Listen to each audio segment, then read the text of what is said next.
Assalamualaikum warahmatullahi wabarakatuh. Selamat pagi adik-adik semua. Apa kabar di hari ini? Semoga semuanya dalam keadaan baik-baik ya.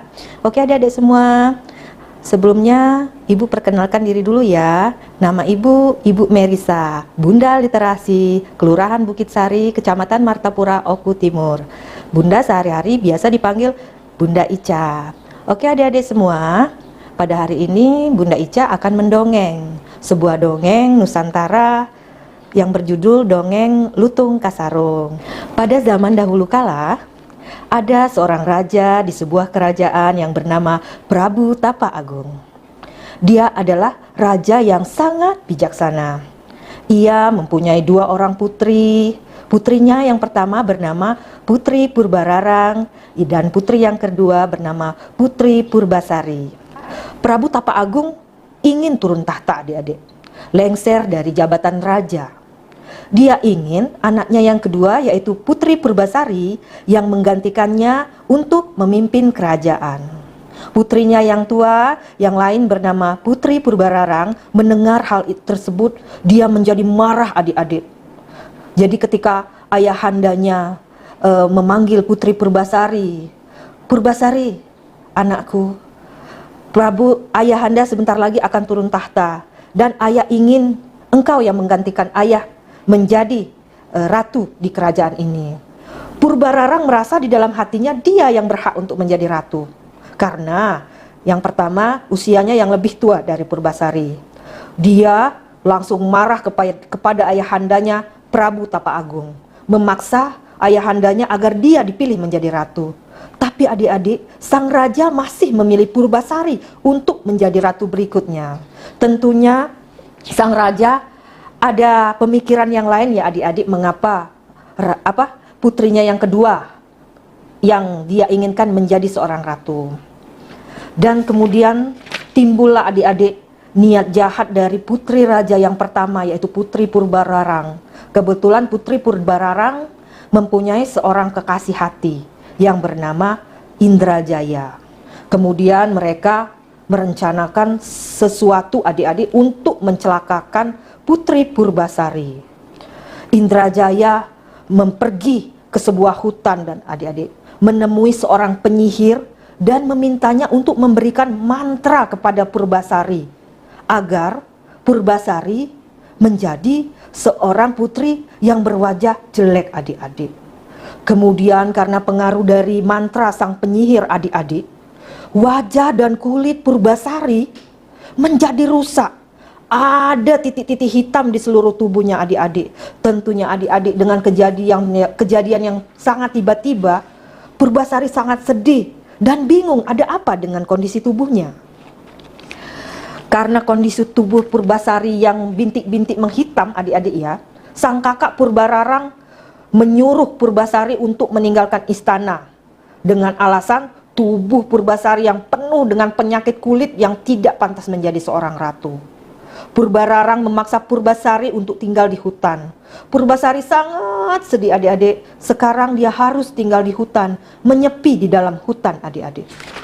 Tibalah di suatu hutan, pada suatu hari adik-adik, Purbasari sedang melamun. Tiba-tiba dia ketemu dengan seekor monyet. Dan anehnya ya adik-adik ya, monyet ini berbeda dengan monyet yang lain. Ia memiliki kekuatan yang bisa berbicara dengan manusia adik-adik. Monyet itu bernama Lutung Kasarung. Lutung Kasarung ingin membantu menyembuhkan penyakit Purbasari. Dia membawa Purbasari ke sebuah danau kecil adik-adik dan menyuruhnya untuk mandi di sana.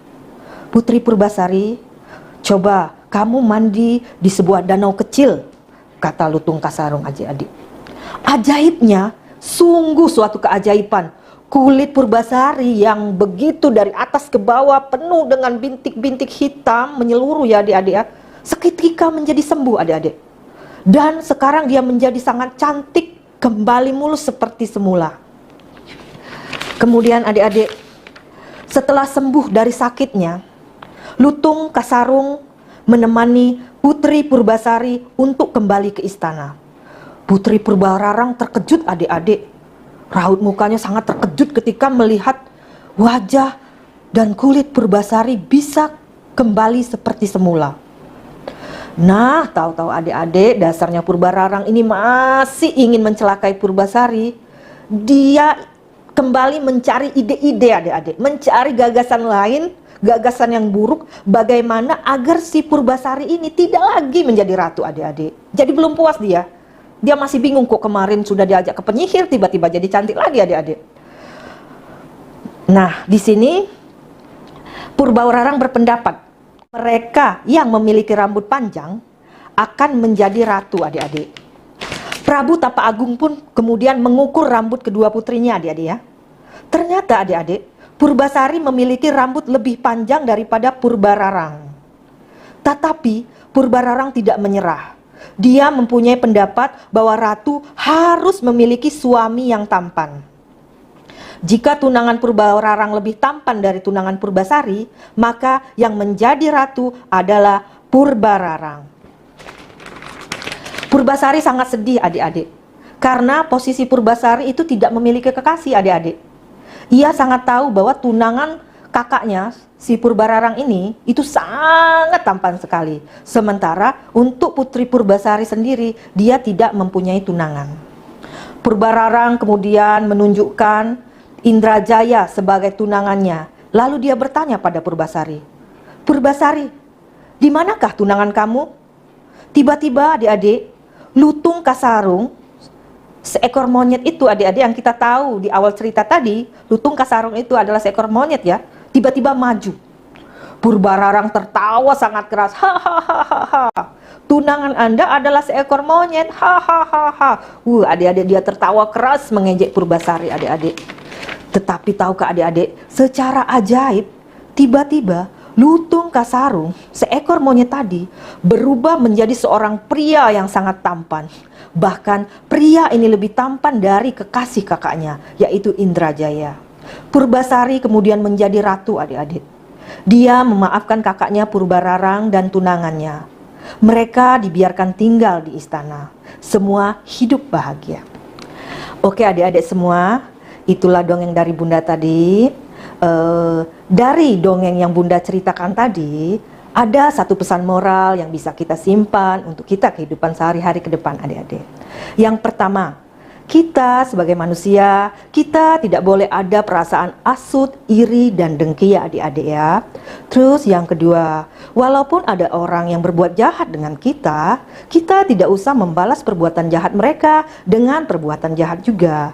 Karena itu adalah menilai diri pribadi kita. Oke adik-adik, itulah dongeng dari Bunda Ica hari ini. Semoga ada manfaatnya. Oke adik-adik, sekian ya. Terima kasih. Wassalamualaikum warahmatullahi wabarakatuh.